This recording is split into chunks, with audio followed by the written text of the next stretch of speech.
نہ صرف وہاں رہنے والے مسلمان اس پورے سسٹم کے بینیفیشری ہیں, یہاں کے رہنے والے مسلمان بھی بینیفیشری ہیں ان کے ریمیٹنس کے اوپر. وہاں سے جو ڈالرز آتے ہیں, پاؤنڈز آتے ہیں, یہ لانا بات ہے کہ یہاں مولوی بیٹھ کے کہتا ہے کہ غیر مسلم ملکوں میں جانا, وہاں کی سکونت اختیار کرنا یہ حرام ہے, لیکن اس مولوی سے پوچھیں کہ تیری مسجد اور مدرسے کے جو چندے ہیں ان میں جو ڈالرز آ رہے ہیں ان کو بھی کبھی حرام ڈکلیئر کیا اور لینے سے انکار کیا ہے؟ تو اللہ کے فضل سے کبھی نہیں کیا. اور تیرے ہاتھ میں جو 76 موبائل ہے, وہ بڑے والا اسمارٹ فون جو اکثر تمہارے چاہنے والوں نے تمہیں گفٹ کیے ہوتے ہیں, کبھی ان سے بھی انکار کیا ہے؟ نہیں کیا. تو وہ جذباتی رویہ ہے. اور پھر اس سے بڑھ کر کے مسلم ملک کون سا ہے کہ جہاں لوگ ہجرت کر جائیں؟ مسلم ملک وہ ہوتا ہے کہ جس کے آئین میں صرف اسلام کا نام لکھا ہو, پریکٹیکلی ایک بجلی کا میٹر لگانے کے لیے بھی اسے ڈیمانڈ نوٹس سے 10 گنا بڑی رشوت دینی پڑے, وہ اسلامی ملک ہے. یعنی ہمارا ملک پاکستان ہے میرے عزیز ہم وطنوں, فرانس کے اندر بیٹھ کے گستاخانہ فلمز اور کارٹون کے اوپر کہہ رہے ہوتے ہیں کہ فرانس کی پروڈکٹس کا بائیکاٹ کریں, اور بیٹھے خود فرانس میں ہوتے ہیں. آؤ نا باہر سے واپس ادھر, ٹھیک ہے نا, پھر پتہ چلے گا خود بینیفیشری ہو سسٹم کے. اور یہاں بیٹھ کے لوگوں کو کہہ رہے ہو کہ جا کے پاکستان کے بینکوں کو آگ لگا دو, پاکستان کی گاڑیوں کو آگ لگا دو. میں نے تو آج تک کوئی عاشق رسول نہیں دیکھا جو بسم اللہ الرحمن الرحیم پڑھ کے اپنے موٹر بائک کو آگ لگائے اور کہ لبیک یا رسول اللہ. لوگوں کی گاڑیاں, لوگوں کے موٹر سائیکل, لوگوں کی املاک, یہ کون سی اسلام کی خدمت ہو رہی ہے؟ اور یہی وہ چاہتے ہیں کہ آگے یہ کچھ کریں. اپنا حال یہ ہے کہ میلاد کے جلوس کے اندر ہزاروں بندہ ہوتا ہے, اور جیسے ہی زور کی نماز کا وقت ہوتا ہے 99% لوگ اپنے گھروں کو لنگر اور نیاز لے کے چلے جاتے ہیں, مسجد میں 1% لوگ بھی مشکل سے جاتے ہیں. اور تھوڑی دیر پہلے لگ رہا ہوتا ہے کہ اس وقت دنیا میں اگر سب سے بڑے عاشقان رسول ہیں تو وہ اس مجمع کے اندر موجود ہے. دوسری طرف 10 محرم کے جلوس کے اندر لگ رہا ہوتا ہے کہ آج اگر کوئی بھی یزید سامنے آئے گا وہ بچے گا نہیں, کیونکہ یہ عاشقان حسین نکلے ہوئے ہیں. اور جیسے ہی زور عرصد کی نماز کا وقت ہوتا ہے اور وہ ان جلوسوں کے دوران زورین کی نماز پڑھاتے ہیں نا, تو 99% لوگ سائڈ پہ ہو جاتے ہیں, ساڑھے کپڑے پلیت رہے, پلیت ہو کپڑے پلیت رہے, مسلمان اور کپڑے پلیت. ان مسلمانوں کو قرآن کو آگ لگانے کے اوپر غصہ آ جاتا ہے, بہت اچھی بات ہے, لیکن قرآن کو آگ تو آپ لوگوں نے پریکٹیکلی لگا دی ہوئی ہے, قرآن کی کسی بات کے اوپر عمل نہیں کر رہے. یہ قرآن کا حکم تھا نا, سورہ روم آیت نمبر 31, وَأَقِيمُوا الصَّلَاةَ وَلَا تَكُونُوا مِنَ الْمُشْرِكِينَ, دیکھنا نماز کو قائم کرنا, مشرک نہ ہو جانا.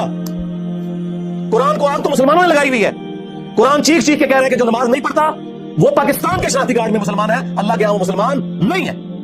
صحیح مسلم میں یہ حدیث لکھی رہ گئی 246 کہ بندے کے کفر اور ایمان, شرک اور اسلام کے درمیان فرق ہی نماز ہے. قرآن کے پہلے صفحے کا ٹیسٹ دنیا کے کروڑوں مسلمان پاس نہیں کر سکتے, ایاک نعبد و ایاک نستعین, یہ قرآن میں لکھا رہے گا.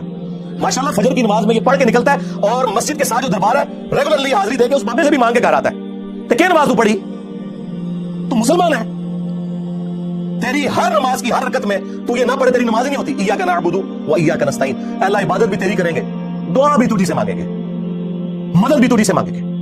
یہاں مدد مانا دعا کے, لیکن یہاں مولویوں نے پھر پٹی پڑھا دی, ان کا نہیں جی امی سے روٹی نہ مانگے. اندازہ کریں قرآن کا مذاق اڑا رہے ہیں, حالانکہ انہیں پتا ہے کہ قرآن میں یہ آیت موجود ہے, وَتَعَاوَنُوا عَلَى الْبِرِّ وَالتَّقْوَى وَلَا تَعَاوَنُوا عَلَى الْإِثْمِ وَالْعُدْوَانِ, نیکی اور پرہیزگاری کے کاموں میں ایک دوسرے کی مدد کرو اور برائی میں الگ رہو.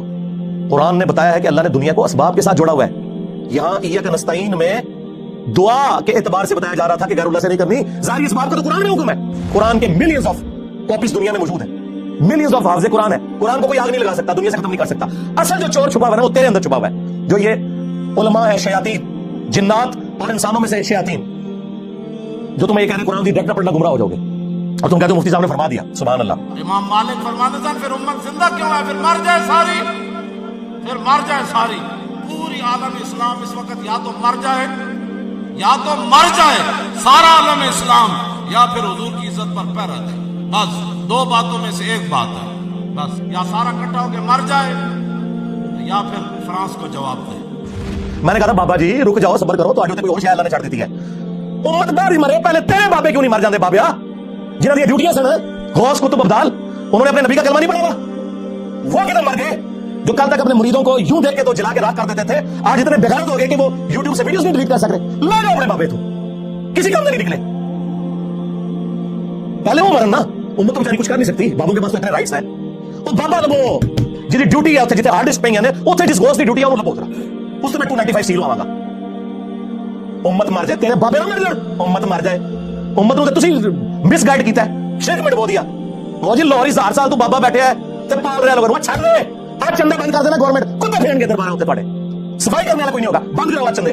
بابا پال رہا ہے, تو اڈے چندے پلتے ہیں تو تجھے کہتے بابا پال رہا ہے. شرم کی کوئی انتہا ہوتی ہے.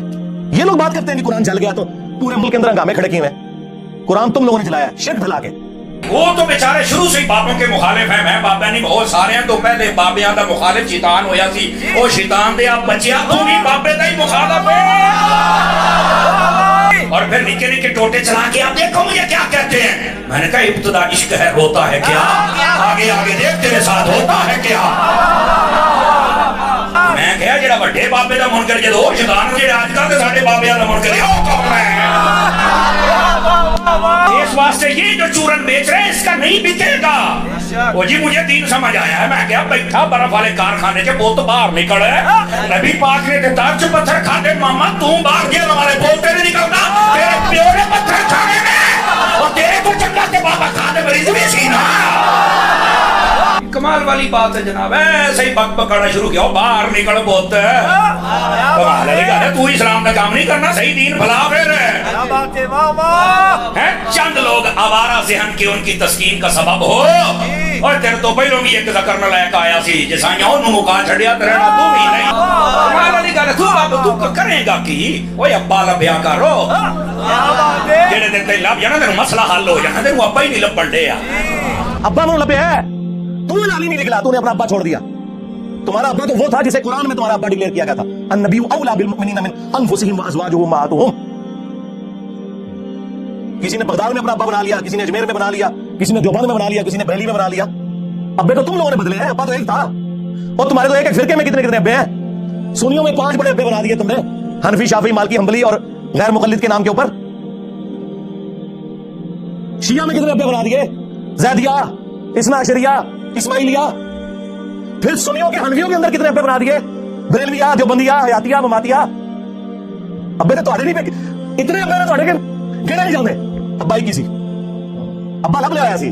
ہاں تم نے قرآن اور سنت کے نام کے اوپر عزت اویل کر کے اپنے بابوں کی تعلیمات لوگوں کو سکھائیں. تو دیکھ لو پچھلے 1200 سال میں جتنی عزت تم لوگوں نے اکٹھی کی تھی نا اس سے زیادہ مٹی پلیٹ ہوئی ہے ان 12 سالوں کے اندر. بخاری مسلم میں جو حدیث شفاعت ہے جو نبی اسلام ہماری شفاعت کریں گے انشاءاللہ, اس کے اینڈ پہ آتا ہے کہ نبی اسلام کہتے ہیں جب میں آخری دفعہ جہنم کی طرف جاؤں گا تو داروغہ جہنم مالک علیہ السلام مجھ سے کہیں گے یا رسول اللہ اب آپ کا کوئی امتی بھی دوزخ میں باقی نہیں ہے سوائے اس کے جسے قرآن نے جنت میں جانے سے روک رکھا ہے. قرآن جب روک لے گا نا تو کوئی نہیں بچا سکتا. یہ ویسے شعر ہے, خدا کا پکڑا چھڑائے محمد کا پکڑا چھڑا کوئی نہیں سکتا. کتنا یہ ظلم کر رہے ہیں, اللہ رسول کا مقابلہ کروا رہے ہیں, نعوذ باللہ. اور بخاری مسلم میں لکھا ہے کہ یا رسول اللہ قرآن نے روک لیا ہے, اب آپ کی شفاعت بھی ان کے کام نہیں آئے گی جن کو قرآن نے جنت میں جانے سے روک لیا. اور قرآن نے کن کو روک لیا, انه من یشرک باللہ فقد حرم اللہ علیہ الجنہ ومأواہ النار وما للظالمین من انصار. بے شک جو کوئی بھی اللہ کے ساتھ شرک کرے گا اللہ نے اس پہ جنت حرام کر دی ہے, اس کا ٹھکانہ جہنم ہے, وہاں اس کا کوئی مددگار نہیں ہوگا. قرآن نے جنت حرام کر دی ہوئی ہے.